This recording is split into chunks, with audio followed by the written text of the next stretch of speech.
Welcome back to Let's Play the Addams family. Last time around we got the 5th and final heart for our life bar. And today we're heading inside the Addams family crypt, complete with giant stone banana peel for whatever reason, to rescue our first captive family member. And you might recall at the end of the last video I invited those of you who didn't actually know the answer to have a guess as to which family member that could be. And I had several guesses. One person guessed Granny, one person I believe guessed Pugsley, and one person rather hilariously guessed Gomez. I'm guessing that was for comedic effect, in which case you succeeded, bro. You succeeded big time. But actually, the real answer, as things about to tell us, is Wednesday. Which, if you think about it, makes perfect sense, because we're in a crypt, which is a dark and depressing place, and Wednesday has a dark and depressing personality, so it's a perfect match. And one person, who shall remain anonymous, got it right. But I kind of have a bone to pick with this guy, because he actually changed his guess. He originally posted a comment saying that he thought it was Fester who was inside the crypt. He then immediately deleted that and put up another comment giving the correct answer of Wednesday. And in my book, he cheated. But I suppose it doesn't really matter because there's no prize on offer for getting the right answer, it's just for a bit of fun, so congratulations guys, I suppose it's a legitimate victory. Anyway, you may remember in the last video I said that any enemy that you kill while under the influence of the invincibility power-up doesn't give you points for killing it. I actually found out the reason why that is. You can't actually kill any of the enemies in the game with the invincibility. What you actually do is knock them off the screen temporarily and, in effect, remove them from play temporarily. But if you were to go back into the area where that enemy would be, they've respawned, they're back, and then you can kill them for real. So that's kind of interesting, because I can't remember any other game that I've ever played that does that, where the invincibility does not kill an enemy. Oh, and that rapier would have been very, very helpful in stabbing these guys in the face, but I guess we'll just go without it, because I'm an idiot. I do love the backgrounds though in this area of the mansion. Well, I suppose it's not really the mansion, is it? Because we're now outside in the crypt. This area of the game, then, that massive statue of a demonic gargoyle looks awesome, and I kind of wish that it was a statue to this level's boss. Sadly, it isn't. The boss is something a hell of a lot more ridiculous and less fitting, and we'll come to him in due course. Then we come to Jester's Jump, or as I like to call it, welcome to Platform Hell, Population U. It doesn't look that difficult, I appreciate that when you just see this footage, but try playing the damn thing over and over again, okay? Because these jumps that you have to make are pixel perfect, not even kidding. You have to jump on the very edge of the platform, or you'll fall down into the fire. And if you jump too soon, you'll most likely bash your head on the top of the platform and fall down into the fire. And if you jump too late, you won't jump at all, as I did a few seconds ago, and you'll fall straight down into the fire again. So, however way you do this, you're likely falling down into the fire a lot. It's not too difficult though once you've played through this game a few times, such as I have, but a first timer could really struggle on this and get the wrong impression that this game is unfair and difficult. It is unfair in places, but I suppose this is not one of them. Also, do not make the mistake that I did once, that you can just walk off that final platform, you will fall down, be infuriated with yourself and have to do it all again. Jump off it and you'll be safe. Now, this area of the mansion, there I go calling it area of the mansion, this area of the game really gives me a Super Mario Bros. 3 vibe to it. You might be thinking, why the hell are you saying that? It's nothing alike. Well, actually, if you think about it, this is kind of similar to a fortress level from that game. You have pits of lava, although in this case it's fire, and it doesn't actually kill you in one hit. More on that in a minute. We have fireballs shooting out of said fire, like the Podoboos, or Podobos, however you want to pronounce that word, in Mario Bros. 3. And then we have the giant stone pentagrams, which we've seen but I haven't really touched on, which are trying to crush you into the floor. And they are obviously attempts to recreate the Thwomp enemy from Mario 3. So yeah, I'm getting a very Mario 3-esque vibe from this. But I like it because while I'm getting a... it does have connotations of ripping off Mario Bros. 3, it's also kind of original and fresh at the same time, which is good. So thumbs up to Ocean, I guess. And we also have the Fez Copter, and anytime we have the Fez Copter is a fun time. And we can use the first copter here to pick up some extra money, which is vitally useful because I'm almost out of health, and therefore I've just got another life out of it. And once you come into this area, the Crazy Crypt, fly like the wind. If you time it right, you'll fly all over these enemies, and you'll be you'll basically skip an entire half of this room. And we have two secrets here, both of which are kind of arbitrary, and you would never know they were there if you were playing through this game for the first time. The first one is inside that Jester wall, where there's a stash of 1,000-point power-ups, and the second one requires a lot of precision jumping. And I was almost... god damn it.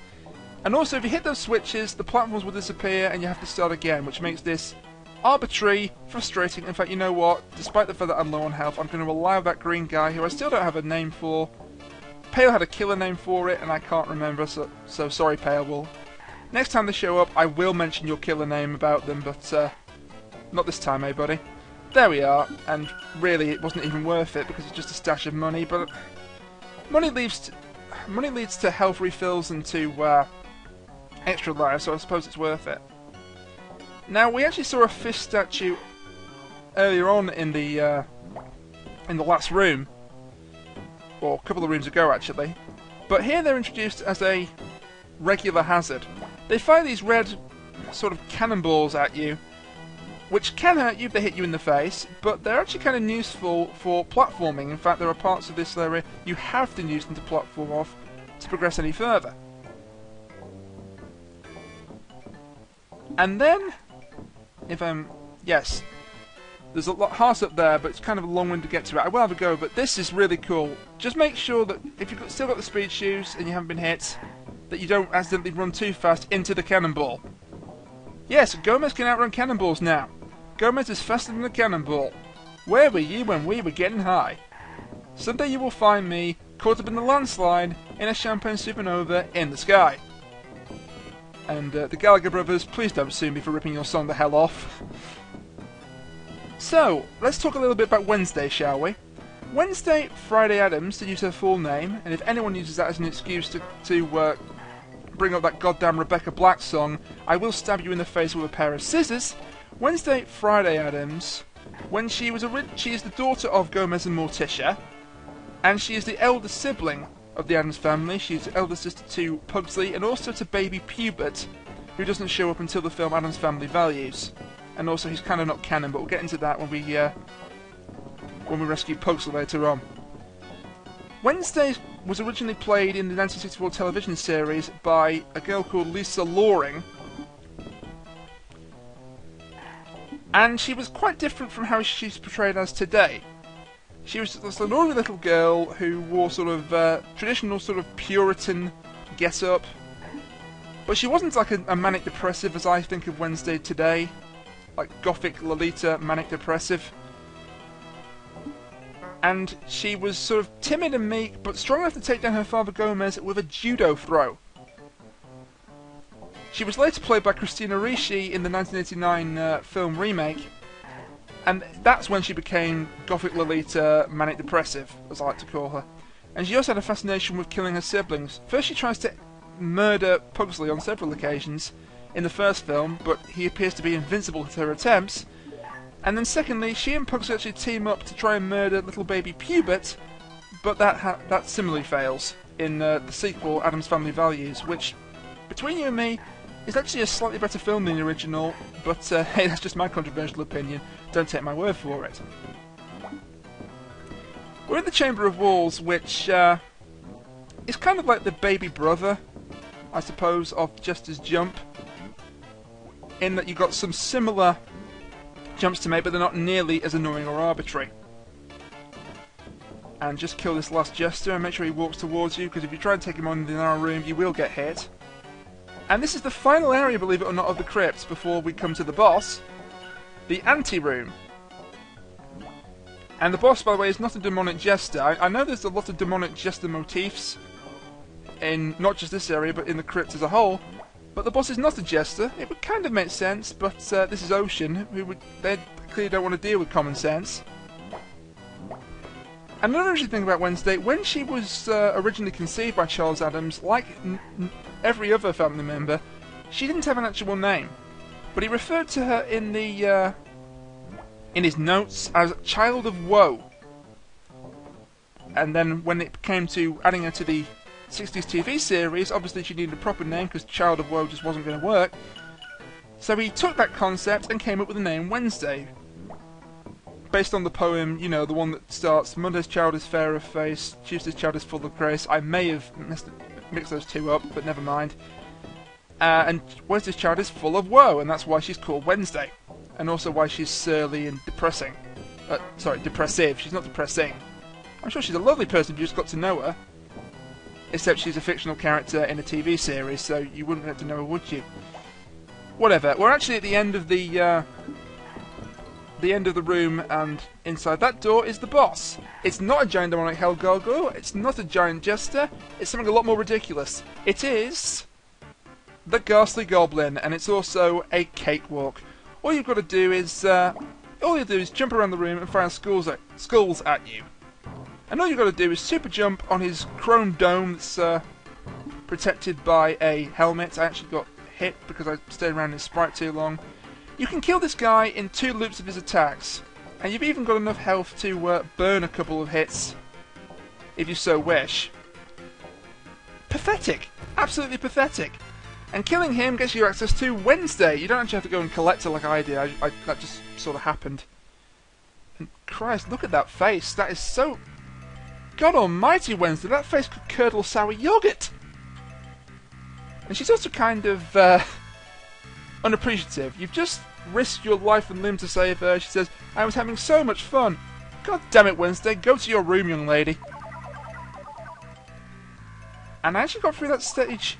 There I go, calling it a stage again. I actually got through that entire area without losing a life, and that makes me a happy panda. And we get 3 1-ups for killing that boss. So that's the end of the crypt. I quite like it, really. It's not my least... I keep calling it a goddamn dungeon. This is not Zelda. Oh yeah, by the way, there's an invisible walkway here if you want to get up to the upper tomb, but there is another way to get to the upper tomb, and that's where we're heading now as a sort of a final thing to show off in the crypt. But yeah, the crypt is, as I was trying to say and sort of slurring my words earlier, I like the crypt. It's not too hard, it's not too easy, it's middle of the road. And I always choose to do it first, for 2 reasons. One, because it's probably the easiest of the dungeons to complete without getting killed. And secondly, because I always like to rescue the family in a certain order. But I won't obviously reveal that order because I suspect people that have never played this game would like to try and, not guess, but would like to try and have that kept in suspense for them. And as you see there, if you actually enter the crypt from the right hand side, you go into the upper part of it, where there's money to be found. So let us now exit the graveyard, and now we're under the graveyard, and there are a lot of lives in these next few rooms. And also enough money to replenish your health, which is probably quite depleted. And let's be honest, if you've been playing for this game like I have, your health is going to be quite low at this point. A major feature of this area is the water. Gomez can swim, and the water is infested by piranhas. But these piranhas are like the most ineffective piranhas in the history of forever, because... well, are they made out of rubber or something? Because you can actually jump on them and not take damage. Let me just reiterate that. You can jump on fish in the water. You can jump while underwater. God damn it, Ocean. There is a life and some health to refills up here, and that's actually how you would get back up to the entrance to the graveyard. And you'll notice something interesting about Gomez when he's swimming. Okay? Have a good look at the sprite. Yeah, his moustache disappears when he's swimming. Apparently Gomez's superpower is that he can make his moustache magically disappear while he's underwater. Although, if you hit your head on the ceiling, it will actually return, so that's odd. Kind of a funny little sprite glitch, to be honest. And that led to 4 1-ups. But we're not done finding 1-ups in this area. Oh dear me, no. So here we are back at where we took the detour, and let's just get a... Sadly the lives do not respawn between areas, but hearts do, so take advantage of that. Or, you know, do what I did and just bash your head on a bat and immediately lose it again, that's fine too. This takes us to under the tree, where we actually almost went to before. Do you remember the underground area where you got to Deja Vu eventually? Yeah, well this is where you would have gone if you'd gone right of that area. And under the tree, like under the graveyard, has a couple of extra lives to get. There's also a lot of enemies, but there's nothing we haven't dealt with before, so it's not a bad little breather from the... There I go calling it dungeons again. From the areas of the game where you have to rescue family members. Christ, that's a mouthful. You know what? Let's forget me ripping off Zelda. Let's just stick to calling them dungeons for now. It's doing nobody any harm. So what you want to do here is you want to go either to the upper or lower path and then stick to it. And there is a one up here, and you can either use the skulls to jump up and get it, or you can just jump up from that little grassy knoll. But there are more lives, and there's also a rapier to get here, so it is worth going all the way over to the left. Also, since I already gave you a ton of knowledge about Wednesday, here's another fun little fact about Gomez himself, since, you know, Gomez doesn't have an area dedicated to him. Gomez was almost not his name. Charles Addams came up with two names for his main protagonist. He wasn't sure whether to make the character Spanish or Italian. And if he was Spanish, as he eventually was, or Hispanic I should say, he's not Spanish, but certainly of Hispanic descent, Hispanic descent, he was going to call him Gomez, as he did. And if he went with the Italian character, he was going to call him Rapelli, which I'm sure means something in Italian. I'm not going to insult any Italians that might be watching this by attempting a translation. Goddamn bat making me lose my rapier. But I'm kind of glad he didn't go with that, because Gomez is a much cooler name. And there's nothing more to show off here, so let's return to where we were before, shall we? So there's one last secret to get, and it is an absolute doozy, let me tell you. What you need to do is climb up this tree here, avoiding all the enemies. And then you will, well, try to avoid all the enemies, but you can get hit by one, I suppose. It doesn't really matter, because there are hearts to collect here. In fact, it's in the secret area we're heading towards. What you need to do is you need to jump off this rabbit hit. Never mind. What you need to do is... I'm not sure if I can do it now. One more try, and then I'll have to, I don't know, come back in and then do this again. God damn it. Take two! Okay, here we go again. There we are. What you need to do is use this invisibility to tank through this area here. Ignore the skulls for the time being. So go down the lower path here. And if you time it right, this lift will give you access to a fez copter and a lot of money. Let's get the money first. And then get the fez.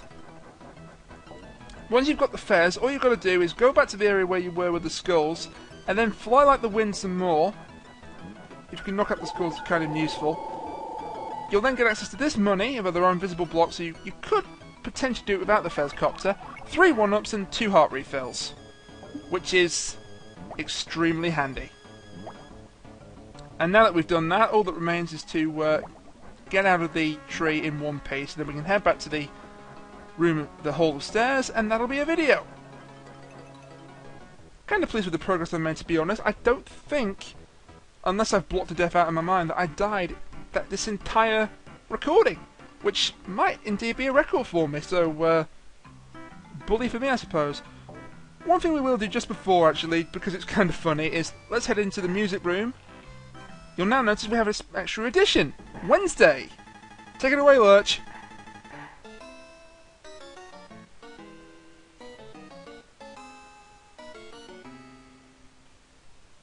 So the addition of an 8-year-old girl waving her arms frenetically does absolutely nothing to improve Lurch's musical ability. What a surprise! Anyway, I think that's going to do it for this part of Let's Play The Addams Family. Join me next time when we go after our second family member and also uncover something nice. Something nice and secret. Until next time, bye for now.